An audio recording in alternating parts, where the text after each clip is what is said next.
इस कार्यक्रम के पुण्यार्चक हैं श्री पवन जैन कपड़े वाले एवं श्री राहुल जैन इंजीनियर इजराइल, श्री सुरेश जैन पांड्या, श्री मनोज कुमार जैन बूरे वाले, श्रीमती रेणु गर्ग, श्री पवन जैन चांदी, श्री जीवन जैन, हर्ष जैन अहिंसा, श्री रूपेश जैन चांदी, श्री रोहित जैन अहिंसा, श्री सुशील जैन जी नसिया, श्री विनोद जैन हार्डवेयर, श्री अनिल जैन, अंकुर जैन, आर्जव जैन रईस, श्री मुकेश जैन लले छिपीटोला, श्रीमती मंजू जैन कमलानगर, श्री महेश कुमार जैन कमलानगर, श्री ललित जैन मारुति स्टेट, श्री हरीश चंद्र जी सुभाष जैन नायक कमलानगर, श्री सनत जैन बांसवाड़ा, श्री महेंद्र कुमार जैन, श्री सुशील मोहन जैन, श्री सुनील जैन ठेकेदार, श्रीमती ओमवती जैन।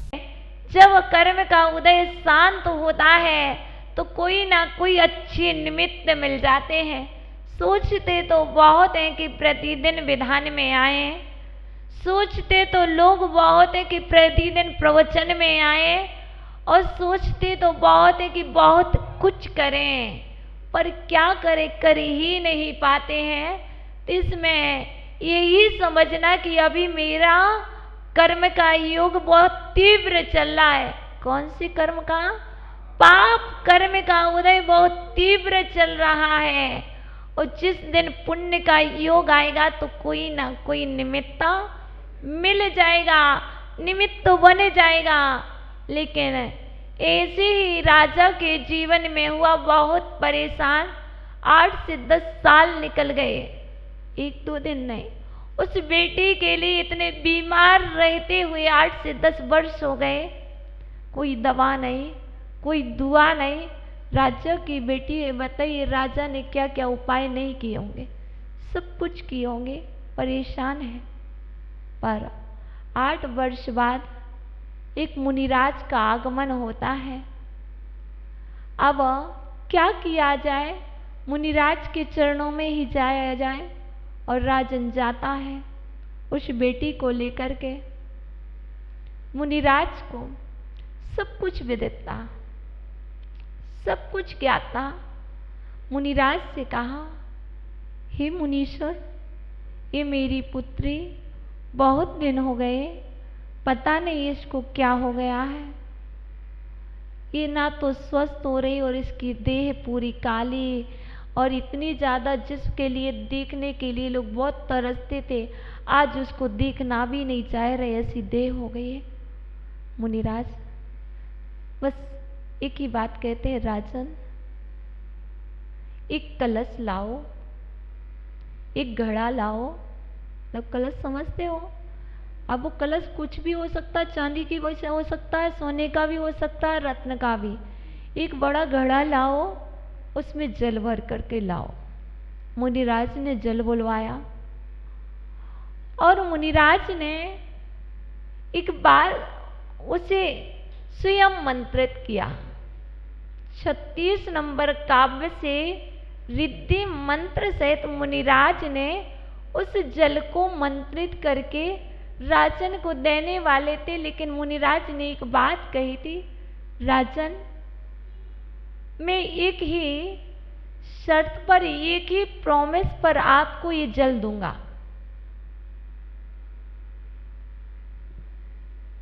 बताइए, यदि आपसे ये बात कही जाए तो आप पहले विचार में पड़ोगे, पड़ोगे?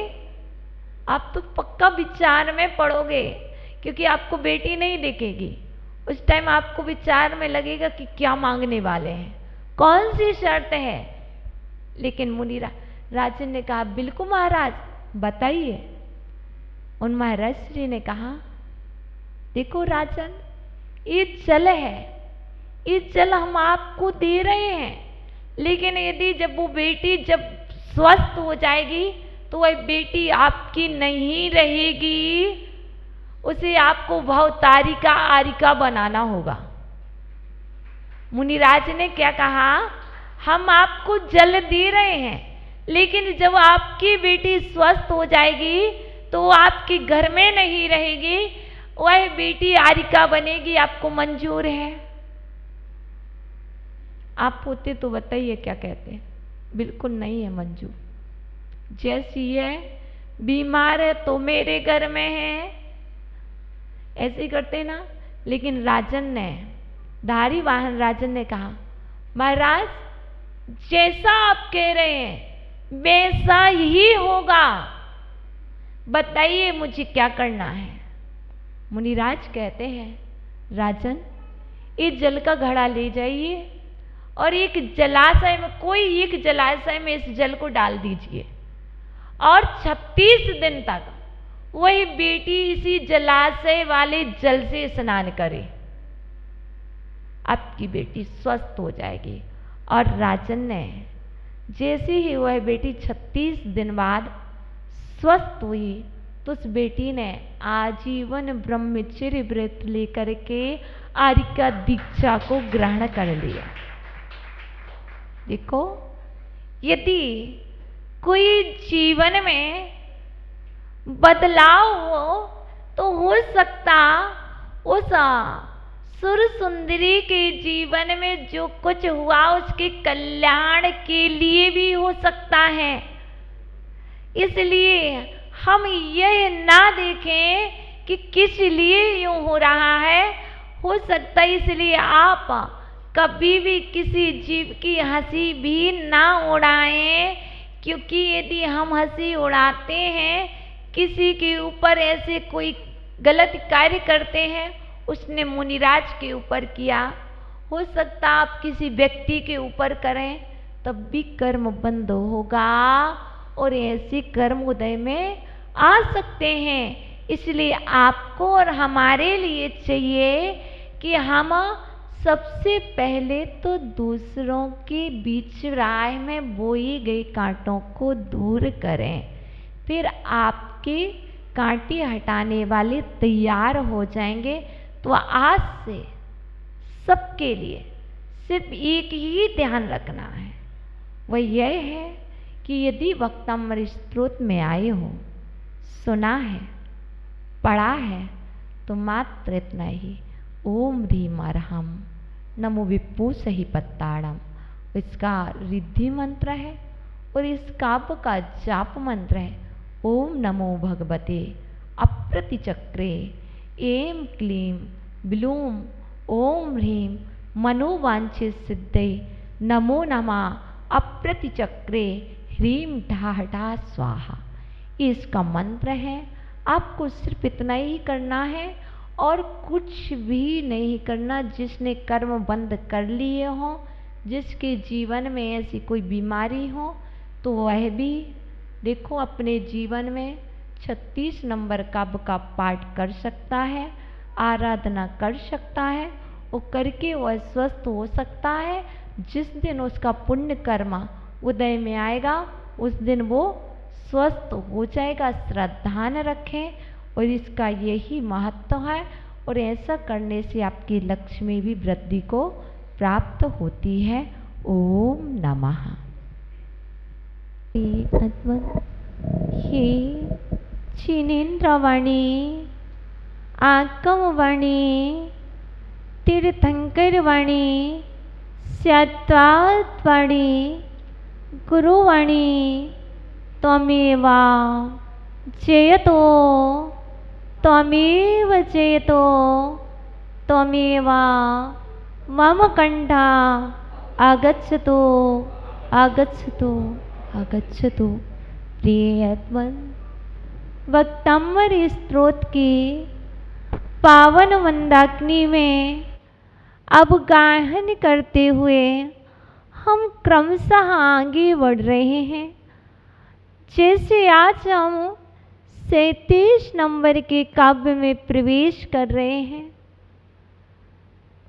व्यक्ति को तो बहुत बदला है, आज हमें अपने विचारों को बदलना है। आज का काव्य मात्र व्यक्ति के विचारों में बदलाव लाने के लिए है, व्यक्ति को बदलने की बात नहीं कर रहा है। मात्र यह काव्य कह रहे हैं दुष्ट वचन निरोध। अभी माता जी ने कहा था यदि पाप निरोधन्य, लेकिन ये वक्तामृत स्त्रोत का 37 नंबर काव्य कह रहा है जो इसका पाठ करते हैं दुष्ट वचन निरोधन्य। यदि दुष्ट वचनों का निरोध हो गया है तो यह अनुष्ठान सफल हो गया है। यदि आपके दुर्वचनों का निरोध हो गया है, आपके दुष्ट वचन वहीं पर विराम ले गए हैं, तो यहाँ पर स्तोत्र पाठ करना बहुत सफल है। यदि वक्ताम्बर स्तोत्र पढ़ा जाए, उसके बाद भी अपनी जबान से त्रियंचों के शब्द निकलें, अपनी जबान से नारिकियों के शब्द निकलें, तो हम यही कहेंगे आचार्य भगवान मानतुंग स्वामी की दृष्टि में अभी उसने वक्ताम्बर स्तोत्र का पाठ नहीं किया। यदि पाठ किया है तो ये पक्का है कि उसकी जीवा से कभी भी अपशब्द नहीं निकल सकते हैं, क्योंकि काव्य का प्रभाव है दुष्ट वचन निरोध। बताइए, आपके जीवन में और हमारे जीवन में बहुत सारे ऐसे वचन हैं जो वचन बोलने नहीं चाहिए फिर भी बोल देते हैं। माताओं, ये तो पूरा नारकी है। ओ, नारकी है कौन? कोई नहीं। आपने ये जो वचन बोले अपने संतान को, वो नारकी नहीं, मनुष्य पर्याय में है। और मनुष्य पर्याय में जो आया वो नारकी हो नहीं सकता। पहला पाप असत्य बोला, दूसरा पाप अपशब्द कहे, तीसरा पाप आपने दुख दिया। एक अपशब्द कहने से हम सत्य को बोलते हैं, एक अपशब्द कहने से हम गलत वचन बोलते हैं, और एक ही वही शब्द कहने से हम दूसरों को कष्ट देते हैं। तो आचार्य भगवान कह रहे 37 नंबर काव्य का स्मरण करने वाले मात्र काव्य का स्मरण ना कीजिए। काव्य में कितने अक्षर हैं? 2.5। काव्य में 2.5 अक्षर है। का, वा, आधा है और या। काव्य में कितने अक्षर है? 2.5 अक्षर हैं। और आपकी जीभ कितने इंच की है? 2.5 इंच की।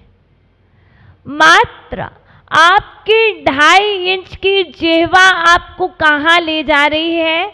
और ये 2.5 अक्षर का काव्य जो है, जिसमें 56 अक्षर हैं, जिसमें 84 मात्राएं, मात्र एक काव्य में वह शक्ति है, चाहे तो वो 84 लाख योनियों से बचा ले। और आपकी 2.5 इंच में वह शक्ति है कि आपको 84 लाख योनियों में बहुभ्रमण कराए। है आपके ऊपर। क्योंकि मानतुंग स्वामी कह रहे मैं तो लिख के चला गया हूं, लखना तो तुम्हें है। लिखना काम मानतुंग स्वामी का और लखना काम आपका स्वयं का है। उन्होंने लिखा है, बाद में लिखा है। मंजू जी ने अपने जीवन में लिखा है। लिखा तो मानतुंग स्वामी ने है। जिसने अपने जीवन में लिखना मतलब उतारना, अर्थात आचरण करना। जिसने उसका आचरण किया है, उसके दुष्ट वचन, उसके बुरे वचन का निरोध हो गया। उसके जीवन में जब भी वचन निकलेंगे तो मिश्री जैसे मीठे निकलेंगे। यदि नीम की तरह ये कटु वचन निकल रहे हैं तो समझ के चलिए अभी मैंने स्मरण नहीं किया है, अभी तो मात्र मैंने ये शब्द बोले हैं। और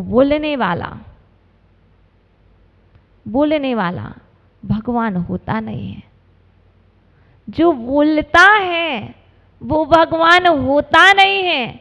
जो नहीं बोलता वही भगवान होता है। क्योंकि हमारे भगवान बोलते नहीं हैं। हमारे भगवान तो कहते हैं आप अंदर से बोलो, बाहर से ना बोलो। और अंदर से बोलने वाला विशुद्धमयी वचन बोलता है, और बाहर से बोलने वाला दुर्वचन बोलता है, दुर्व्यवहार करता है। काव्य तो बहुत प्यारा है।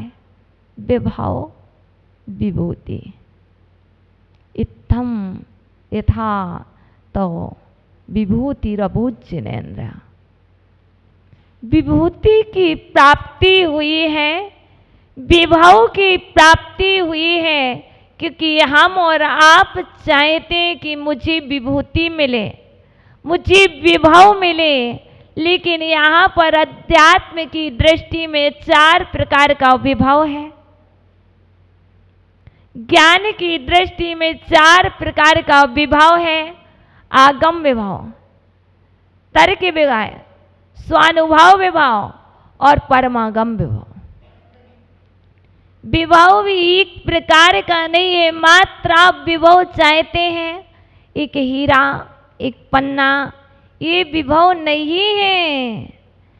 यदि ये विभूति मिली है, ये विभव मिला है, तो इसमें कारण कौन है? पहले आचार्य भगवान कहते हैं विभव को प्राप्त करना है तो वचनों का त्याग करो। जब तक कौन से वचन? दुष्ट वचन का त्याग नहीं होगा, तब तक आपको विभूति की प्राप्ति नहीं होगी। जब तक दुष्ट चिंतन का त्याग नहीं होगा, तब तक तर्क विभव की प्राप्ति नहीं होगी। जब तक बाह्य में धन संपत्ति आदि विभव की त्याग नहीं होगा, तब तक आगम विभव की प्राप्ति नहीं होगी। आगम विभव चाहिए, तर्क विभव चाहिए, स्वानुभव विभव चाहिए, स्वसंवेदन विभव, स्वानुभव विभव कैसे प्राप्त होगी? अनुभव दूसरे का कर रहे हैं और सोच रहे हैं स्वानुभव की प्राप्ति हो जाए।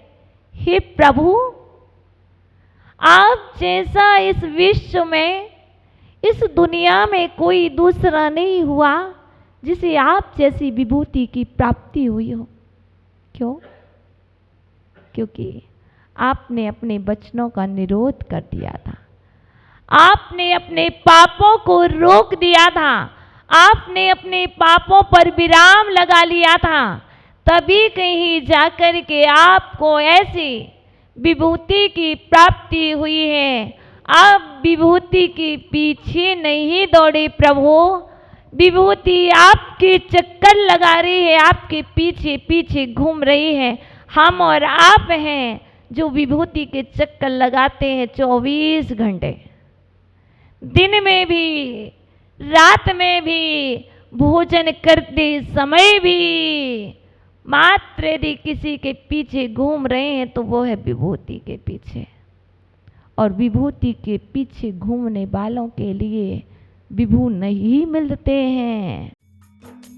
इस कार्यक्रम के पुण्यार्चक थे श्री पवन जैन कपड़े वाले एवं श्री राहुल जैन इंजीनियर इजराइल, श्री सुरेश जैन पांड्या, श्री मनोज कुमार जैन बूरे वाले, श्रीमती रेणु गर्ग, श्री पवन जैन चांदी, श्री जीवन जैन हर्ष जैन अहिंसा, श्री रूपेश जैन चांदी, श्री रोहित जैन अहिंसा, श्री सुशील जैन जी नसिया, श्री विनोद जैन हार्डवेयर, श्री अनिल जैन अंकुर जैन आरजब जैन रईस, श्री मुकेश जैन लले छिपीटोला, श्रीमती मंजू जैन कमलानगर, श्री महेश कुमार जैन कमलानगर, श्री ललित जैन मारुति स्टेट, श्री हरीश चंद्र जी सुभाष जैन नायक कमलानगर, श्री सनत जैन बांसवाड़ा, श्री महेंद्र कुमार जैन, श्री सुशील मोहन जैन, श्री सुनील जैन ठेकेदार, श्रीमती ओमवती जैन।